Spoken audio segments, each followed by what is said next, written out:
সুপ্রভাত বন্ধুরা, দেশ ডেলি ব্লগে আপনাদের সবাইকে স্বাগত। আশা করি আপনারা সবাই খুব ভালো আছেন। আমরাও খুব খুব ভালো আছি। তবে চলুন আজকে আমার ভিডিও শুরু করা যাক। রান্নাঘরে আমার সমস্ত সবজি কাটা হয়ে গেছে। যা গরম পড়েছে, বেশি কিছু রান্না করব না।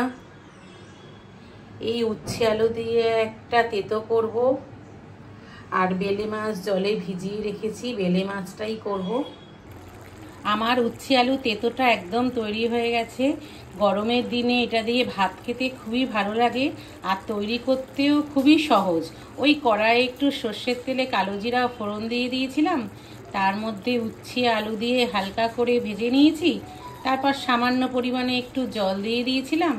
উচ্ছে আলুটা যখন মোটামুটি সেদ্ধ হয়ে গেছে, একটু সর্ষে গুঁড়ো আর পোস্ত গুঁড়ো দিয়ে ভালো করে নাড়িয়ে নিয়েছিলাম, আর স্বাদ মতো লবণ আর হলুদ দিয়ে দিয়েছি। ব্যাস তৈরি হয়ে যায় উচ্ছে আলুর তেতো। আমরা এখন একটু চা খেয়ে নিচ্ছি। যথারীতি বাবু চা নিয়ে বসে আছে, আর জ্যাক বাবা আজকে এসির ঘর থেকে একদমই বেরোচ্ছে না। ওখানে শুয়ে আছে, ওই দেখুন লেজ নাড়াচ্ছে টুং করে। এই ঘরটা তো ঠান্ডা থাকে, সারা রাত্রি এসি চলে, এজন্য এই ঘর থেকে আর গরমে সে বেরোবে না। আমি আজকে আপনাদের করে দেখাবো বেলে মাছের ঝাল। খুবই সিম্পল একটা রেসিপি, কিন্তু আমি কিভাবে করি সেটাই দেখাবো।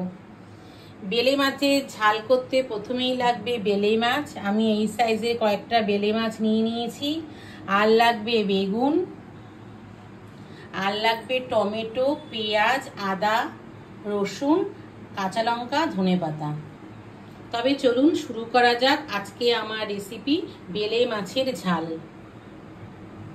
প্রথমেই আমি মাছে আর বেগুনে ভালো করে নুন হলুদ মাখিয়ে নিচ্ছি।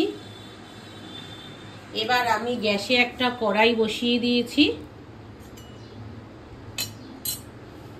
কড়াই কিছুটা পরিমাণে সর্ষের তেল আমি দিয়ে দিলাম।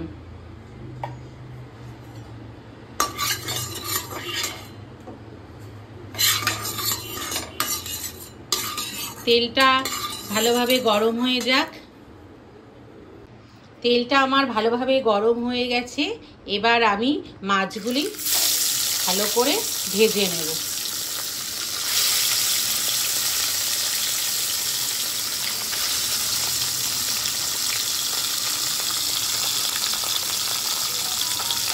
বেলে মাছগুলি আমার সমস্ত ভাজা হয়ে গেছে। এবার কড়াইয়ে ওই তেলেই আমি বেগুনগুলিকে একটু ভেজে নেব।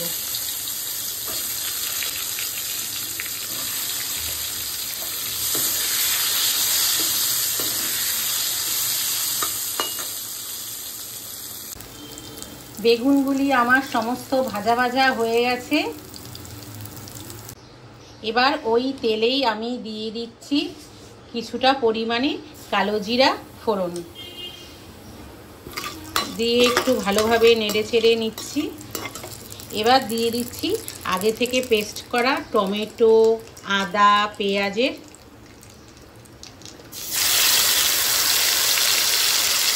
পেস্টটা দিয়ে তেলের সাথে সমস্ত মশলা ভালো করে কষিয়ে নিচ্ছি। সমস্ত মশলা আমার কষানো হয়ে গেছে। এবার এর মধ্যে দিয়ে দিচ্ছি কিছুটা পরিমাণে হলুদ গুঁড়ো, কাশ্মীরি মির্চ, আর দিয়ে দিচ্ছি স্বাদ মতো লবণ। দিয়ে সমস্ত কিছু ভালোভাবে মশলার সাথে মিশিয়ে নিচ্ছি।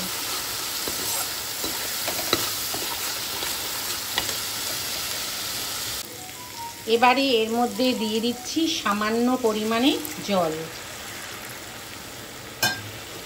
জলটা ভালো করে মশলার সাথে মিশিয়ে নিচ্ছি।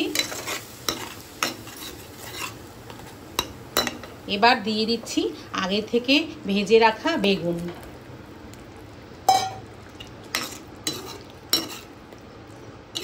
বেগুনটাও সমস্ত কিছুর সাথে ভালোভাবে মিশিয়ে নেব। আমার বেগুনটা একদম নরম হয়ে গেছে। এবার এর মধ্যে আস্তে আস্তে দিয়ে দিচ্ছি মাছগুলি। বেলে মাছ যেহেতু ভীষণ নরম, এই জন্য আপনারা আস্তে আস্তে মাছগুলি এইভাবে কড়াইয়ের মধ্যে দিয়ে দেবেন।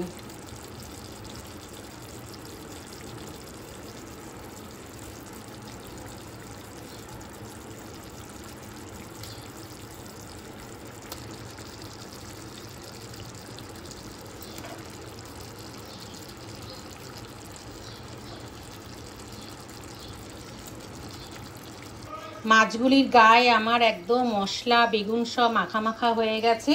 এবার এর মধ্যে ওপর থেকে ছড়িয়ে দিচ্ছি কিছুটা পরিমাণে ধনেপাতা আর কাঁচা লঙ্কা। বেলে মাছের ঝালে কোনো ঝোল হবে না, একদম মাখা মাখা হবে। আমার আজকের বেলে মাছের ঝাল একদম তৈরি হয়ে গেছে। এটা খেতে দুর্দান্ত লাগে। একঘেয়ে তো আমরা কাতলা মাছ, ট্যাংরা মাছ খেয়েই থাকি, কিন্তু এই বেলে মাছের ঝাল খেতে খুব ভালো লাগে। আজকের ভিডিওটা যদি আপনাদের ভালো লেগে থাকে তাহলে please like, share and subscribe করে দেবেন। সবাই ভালো থাকবেন, সুস্থ থাকবেন।